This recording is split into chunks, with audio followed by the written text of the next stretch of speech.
Γλυκιά και δυναμική, ευαίσθητη και αγωνίστρια, μοναχική και δοτική, τρυφερή και απαιτητική. Πόσες αντιφάσεις άραγε μπορούν να συνθέτουν τον εκρηκτικό χαρακτήρα της Ρούλας Κορομιλά?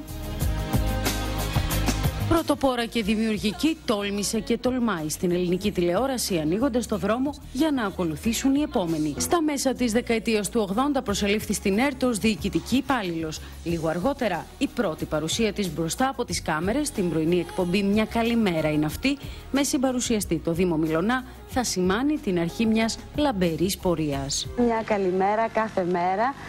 Μια νέα λοιπόν εκπομπή αρχίζει από σήμερα στον Αντένα, τίτλος της «Πρωινός καφές». Φιλοδοξία της να γίνει το απαραίτητο συμπλήρωμα του δικού σας καθημερινού καφέ. Στις αρχές του 90 η Ρούλα Κορομιλά αναλαμβάνει τον πρωινό καφέ στον Αντένα. Κανείς ίσως δεν φανταζόταν αυτό που θα ακολουθούσε.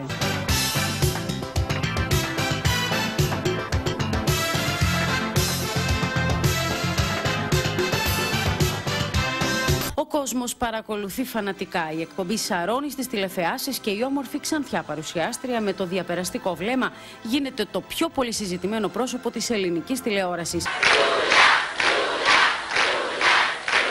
Καλησπέρα σας. Καλώς ήρθατε! Η Ρούλα Κορομιλά θα αναλάβει και την παρουσίαση του πρωτοποριακού για την εποχή βραδινού σοου Ciao Antenna. Είναι τότε που θα ξεκινήσει σιγά σιγά να της αποδίδεται επάξια και ο τίτλος της εθνικής παρουσιάστριας.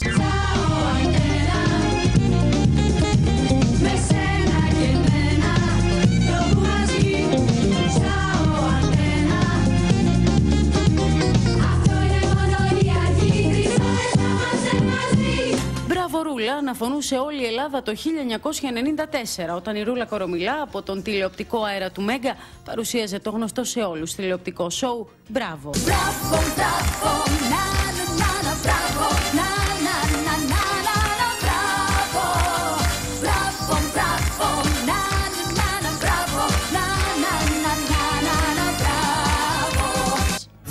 Στο σοου μας απόψε. Νιώθω υπέροχα και άνετα. Είσαι σπουδαία οικοδέσποινα, με κάνεις να νιώθω σαν στο σπίτι μου. Καλεσμένοι της τα μεγαλύτερα ονόματα της ελληνικής αλλά και της διεθνούς showbiz.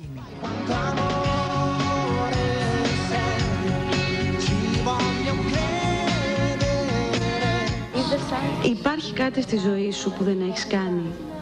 I haven't taken a long vacation. And I intend to. Πώς είναι να είσαι πρωταγωνιστής με την Μαντόνα?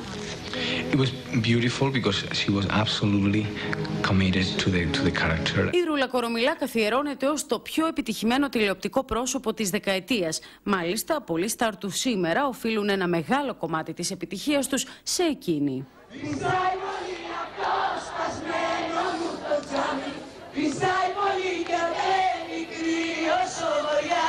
Θέλω να ξεκινήσω με ένα μεγάλο ευχαριστώ προς τη Ρούλα, γιατί ήταν ίσως ένας από τους σημαντικότερους ανθρώπους στο ξεκίνημά μου. Η Ρούλα Κορομιλά ήταν το πρότυπό μου, ήταν η αγαπημένη μου τηλεπαρουσιάστρια, το μεγαλύτερο αστέρι μου μετά την Αλίκη Βιουκλάκη. Τηλεμαραθώνιος για τα παιδιά του πολέμου συνεχίζεται. Από τις πιο ξεχωριστές, σημαντικές και συγκινητικές της στιγμές, η τηλεμαραθώνη που παρουσίασε με σκοπό τη συγκέντρωση χρημάτων για φιλανθρωπικούς σκοπούς. Ελάτε λοιπόν να κάνουμε μια προσπάθεια όλοι μαζί. Ελάτε σας παρακαλώ να βοηθήσουμε τους ανθρώπους αυτούς να ξεπεράσουν τα προβλήματά τους.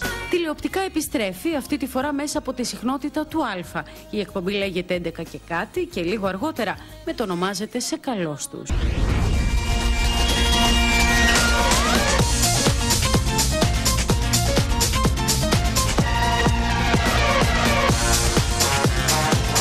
Μετακομίζει στο Σταρ και αργότερα επιστρέφει στον Α με αρμοδιότητες στον ψυχαγωγικό τομέα αλλά και με νέο βραδινό σοου.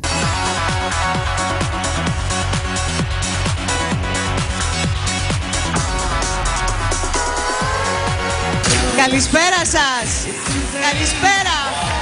Καλώς ήρθατε στο μεγαλύτερο talent show. Είναι απλά ο άνθρωπος που μας έκανε να αγαπήσουμε την τηλεόραση, θα πούν μερικοί, και κάποιοι άλλοι θα συμπληρώσουν. Δεν πήρε δόξα από τη μικρή οθόνη, έδωσε η ίδια δόξα στην τηλεόραση. Μία παρουσιάστρια που αγαπήθηκε, συζητήθηκε και φωτογραφήθηκε όσο καμία άλλη. Ένας άνθρωπος που ξέρει να προσπερνά και να συνεχίζει. Μία γυναίκα γεννημένη στάρ. Θέλω ένα δυνατό χειροκρότημα για τη Ρούλα, γιατί είναι η ιστορία της ελληνικής τηλεόρασης και υπάρχει πολύ αγάπη.